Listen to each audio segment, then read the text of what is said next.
চরণটা ছাড়া মাতবো চিতলে। এই দেখো আম পাড়তে আমি রেডে পড়েছি। দুপুরবেলা নাচতে আম চুরি তুলেছি, চুপি চুপি আম নিয়ে ছাদে চড়ে দিলাম। লঙ্কা গাছ থেকে একটা লঙ্কা তুলে নিলাম।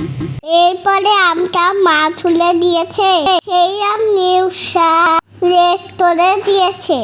এরপরে আমের মধ্যে চিনি লবণ দিলাম, গাছের কাঁচা লঙ্কাটা ভালো করে তুলে নিলাম। এরপরে এক বাটি বেসন ঢেলে দিয়েছি, লেবু পাতা দিয়ে ভালো করে মেখে নিয়েছি।